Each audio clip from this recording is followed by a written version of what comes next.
الرحيم عن عبد الله بن عمرو رضي الله تعالى عنه قال رسول الله صلى الله عليه وسلم يقال لصاحب القرآن اقرأه ورتل كما كنت ترتل في الدنيا.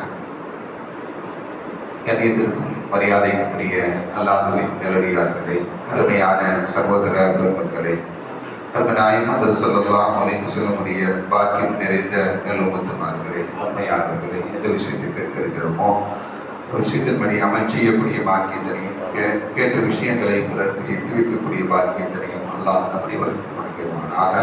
நம்முடைய வாழ்நாள்களை அல்லாஹ் ஆரோக்கியமான வாழ்நாட்களாக ஆக்கி தருவானாக. மருத்துவமனைகளுக்கு செல்லாத காலங்களாக ஆக்கி தருவானாக. மருத்துவமனை செலவினங்களிலிருந்து அல்லாஹ் நம் அனைவரையும் முழுமையான முறையில் பாதுகாப்பானாக.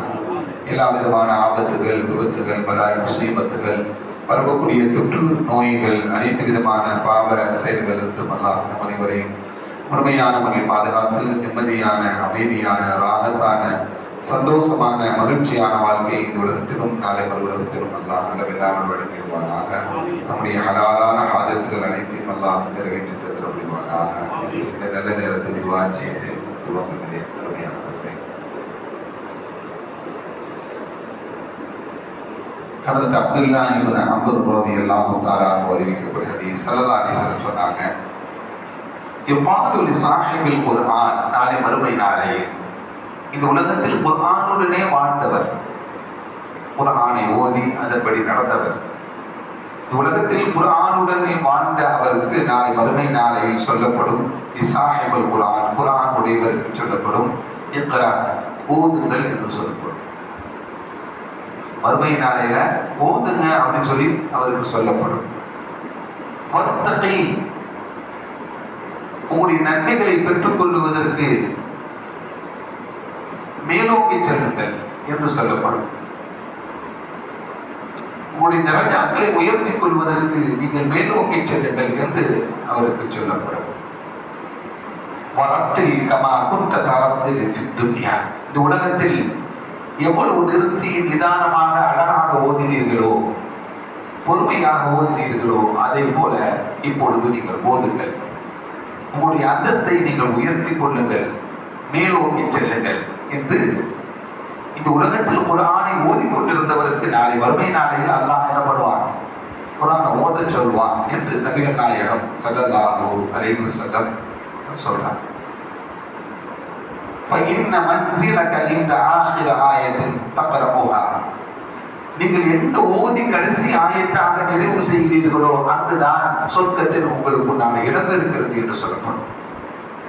நீங்க ஓதி கடைசி ஆயத்தை எங்க நிறைவு செய்கிறீர்களோ அங்குதான் நீங்கள் சொர்க்கத்தில் தங்கக்கூடிய மன்சில் இடம் இருக்கிறது என்று சொல்லப்படும் என்று நபிகள் நாயகம் ஸல்லல்லாஹு அலைஹி வஸல்லம். அப்ப குர்ஆனுடன் ஒருங்கிணைந்து வாழ்ந்தவர் நாளை மறுமை நாளில் அந்த குர்ஆனை கொண்டு உயர் பெறுவார் என்பதுதான் இந்த ஹதீஸ் நமக்கு சொல்லித் தரக்கூடிய செய்தி.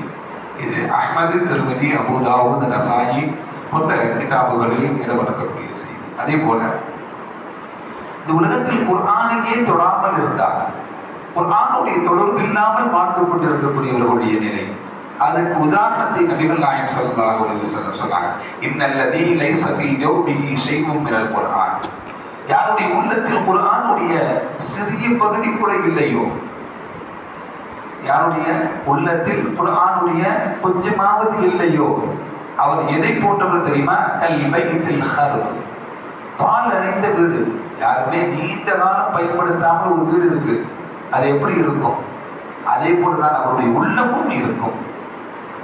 இந்த குர்ஆனை கொண்டுதான் அறமும் புறமும் வெளிச்சம் பெறும், அறமும் புறமும் வெளிப்பகுதியும் உள்பகுதியும் பிரகாசிக்கும், நன்றாக இருக்கும் என்கிறாங்க நபிகள் நாயகம் ஸல்லல்லாஹு அலைஹி வஸல்லம். இப்ப குர்ஆனை ஓதுவதன் மூலமாக அவருக்கு உயர்வு கிடைக்கும். குர்ஆனை ஓதாதவர் பாலடைந்த பங்களாவை போல, வீட்டை போல, அதுக்கு எதுவும் மதிப்பு இருக்குமா அப்படின்னா யாருமே கண்டுகொள்ள மாட்டார்கள். அதே போலதான் என்று நபிகள் நாயகம் ஸல்லல்லாஹு அலைஹி வஸல்லம் இந்த ஹதீஸ்ல நமக்கு சொல்லித் தரக்கூடிய செய்தி. அதே போல குர்ஆன் ஓதுவதனால் என்ன நன்மைகள் கிடைக்கின்றன? ஹஜ்ரத் இப்னு மஸ்ஊத் ரலியல்லாஹு தஆலா அன்ஹு அறிவிக்கக்கூடிய ஹதீஸ், ஸல்லல்லாஹு அலைஹி வஸல்லம் சொன்னாங்க, மன் கரஅ ஹர்ஃபன் மின் கிதாபில்லாஹ், யார் ஒருவர் குர்ஆனிலிருந்து ஒரு எழுத்தை ஓதுகிறார், ஒரு எழுத்தை ஓதுகிறார், அந்த ஒரு எழுத்திற்கு என்ன நன்மை? ஃபலஹு பிஹி ஹஸனா, அதற்கு ஒரு எழுத்திற்கு ஒரு நன்மை, ஒரு எழுத்திற்கு ஒரு நன்மை உண்டு. குர்ஆனில் லட்சக்கணக்கான எழுத்துக்கள் இருக்கின்றன, அந்த ஒரு எழுத்திற்கு ஒரு நன்மை கிடைக்கும். ஆனால் அல்லாஹ் அந்த ஒரு ஒரு ஒரு ஒரு எழுத்திற்கு ஒரு நன்மையை பன்மடங்காக பெருக்கிக் கொடுக்கிறார். மன் ஜாஅ பில் ஹஸனா ஃபலஹு அஷ்ரு அம்சாலிஹா, ஒன்றுக்கு 10 நன்மையை தருவதாக அல்லாஹ் வாக்குறுதி கொடுக்கிறார். அந்த அடிப்படையில் வல் ஹஸனத்து பி அஷ்ரி அம்சாலிஹா, 10 நன்மைகள் கிடைக்கின்றன. ஒரு எழுத்திற்கு எத்தனை நன்மை கிடைக்குது?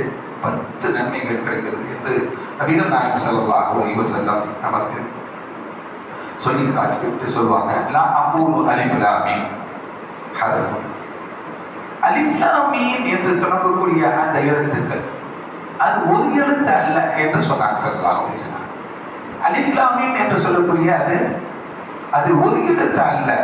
அலிஃபுன் ஹர்ஃபுன் வ லாமுன் ஹர்ஃபுன் வ மீமுன் ஹர்ஃபுன். அலிஃப் லாம் மீம் என்று சொல்லிவிட்டாலே அது 3 எழுத்துக்கள். அது ஒரு ஆள் அலிஃப் லாம் மீம் அப்படின்னு ஓதுனாரு, எத்தனை நன்மை? 30 நன்மைகள் அவருக்கு கிடைக்கப்பட்டுவிடும்.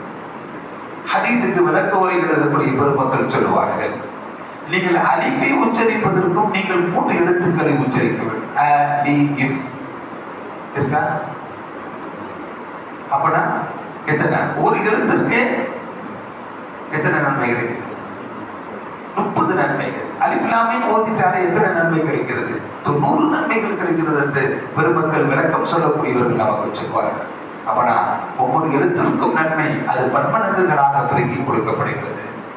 அது 700 வரையும் கிடைக்கப்படுகின்ற சில காலங்களில் ஓதக்கூடிய சமயத்தில் இப்படி ஒரு ஓதுவதன் மூலமாக நமக்கு நன்மைகள் நிரம்ப கிடைக்கப்படுகின்றன என்பதையெல்லாம் இந்த ஹதீஸ் நமக்கு சொல்லித் தரக்கூடிய செய்தி.